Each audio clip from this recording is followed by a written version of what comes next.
In this video, I'm going to give you the 2 secrets to creating lifelong health and vitality. See, most people, when they look to get healthy, they try to make it a quick fix.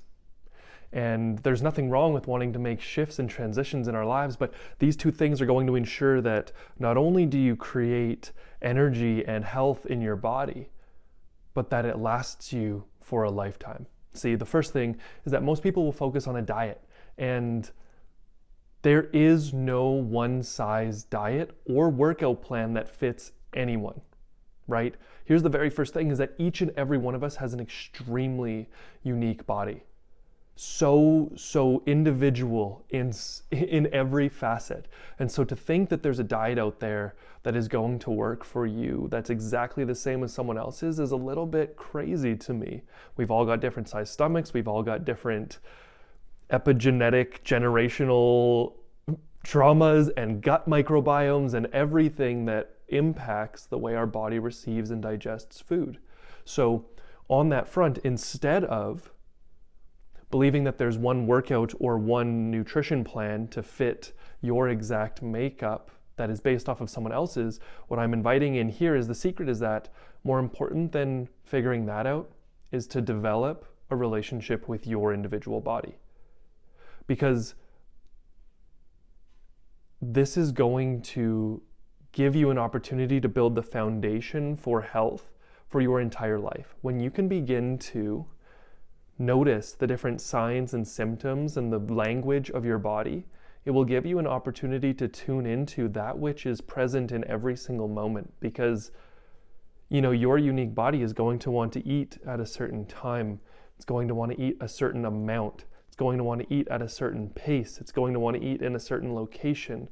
And that's probably going to change with the seasons. What you eat in the summer will be different than what you eat in the winter. What you eat when you're here is going to be different than what your body craves on vacation.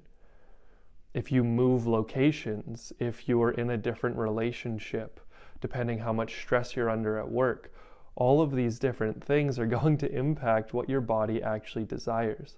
Now, there's nothing wrong with creating a little bit of a high-level structure for your body, and this is generally what you stick to, right? Whole foods, you like to eat during daylight hours, or maybe you like to eat right before bed, whatever it is, whatever you find works for you. But the most important thing is that you develop a relationship to what makes your body feel best, because no one is going to be able to determine that except for you.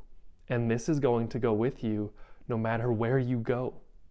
This is going to go with you as you age, because there are going to be different processes. If you become a parent, once you hit 35, 40, 45, 50, 55, 60, all of the different shifts that occur within your body are not, oh, well, I used to be keto and now it's not working for some reason. Well, great, because you've developed a relationship with your body's symptoms to recognize this is no longer working. What do I need to adapt to and adjust so that I can continue to experience the most energy, the most vitality, the most strength within your body at any given season? So the first is to not try to fixate on getting one set gym routine or diet plan, but to experiment to find what feels best, because it'll give you the flexibility to move within this range of whole foods and dynamic movements that make you feel healthy, vibrant, and alive over the course of your entire life. In the immediate, it might look like tracking, eating and noticing the symptoms, noticing when you're eating, noticing what gives you the most energy. Is it when you eat a little bit? Is it when you eat a big meal? Is it when you have lots of carbs or more fats? Is it when you eat close to bed? How do you feel when you wake up? It's about building the relationship to the symptoms and to the feedback your body will be constantly giving you. This is so important, because our bodies are so wise, they're so intelligent. And so to be able to begin to commune with that intelligence is what's going to give you a lifelong relationship that you can stand by, that you can be confident in, and that you can take with you everywhere. Now, I want you guys just to take a quick breath with me. Slow breath in through the nose. Exhale with a sigh, let it out. Shake your hands. Reset your attention span. Beautiful.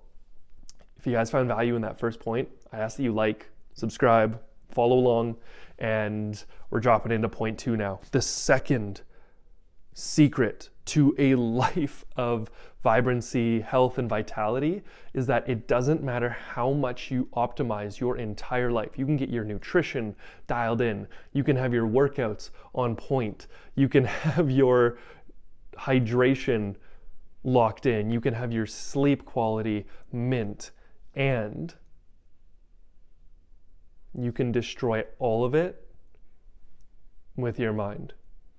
If you are constantly stressed, worrying, frustrated, overwhelmed, clinging onto things, bitter, resentful, ashamed of your body, if you are holding on to all of these stressful emotions and dumping cortisol, dumping these dysregulating, acidic, and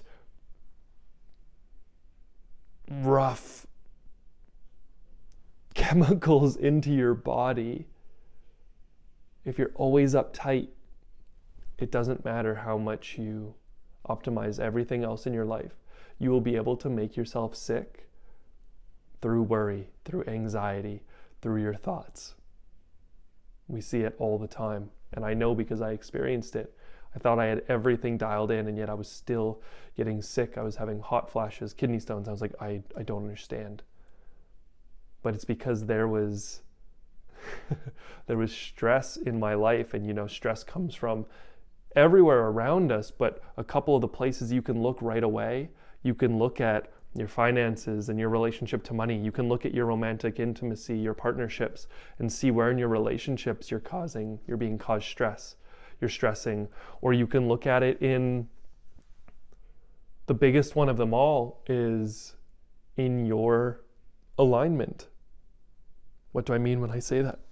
The biggest stressor that any of us will face is going to be living out of alignment with who we are. So if there's a small whisper within your soul, within your heart that's telling you you need to be doing one thing and you're not, that shearing tension of misalignment is going to make you sick. And that's not a bad thing. It's because it's trying to redirect you in the direction your soul wants you to go. But you could have everything else optimized. And if you're living out of alignment or out of integrity with your word, if you're saying something and you're not following through, if you're not showing up as the partner that you actually want to be or the partner you say you're being, if you're allowing decisions to be made for you, you're playing victim, you're not taking responsibility for your life, or if you're just straight up worrying constantly, all of these things are going to dump a flood of chemicals. And I say that because literally when we think a stressful thought, our mind will shift our internal state, imbalancing our blood pH. It will drop in a whole different load of hormones to try and manage the inner world, because our body doesn't necessarily know the difference between a really well thought out thought, a very real thought, and reality itself. We see this, that's why visualization is so powerful, because we can actually see ourselves like biting the lemon, right? You take the big bite out of the lemon and all of a sudden, just by visualizing it, our mouths start to water because we can feel the puckering, and it's just through imagination that we can induce physiological changes. So those are my 2 secrets to lifelong health and vitality. 1, develop a relationship with your body before you just try to pick a diet and a workout plan.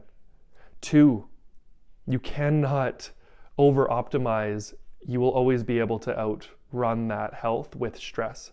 So find ways to manage and mediate your stress. This is going to be with meditation. This is going to be with journaling, breathing. Managing your breathing is a huge one. It's like the master switch to stress in our bodies, but also getting into groups and communities where you feel seen, belong, heard. Getting out into nature often and frequently to allow the nervous system to regulate to that which is globally, like Mother Nature has her own nervous system. So when we can attune to that, it'll allow you to drop that frequency of stress and land back in the trust, into the calm, and also check where you're out of alignment with your word, with your heart, with that small whisper, because those are all going to be points where you can come back, dissolve the stress, and liberate all that energy so you can go do the things you love. All right, y'all. Like, subscribe, follow along for more. Big love. Ciao.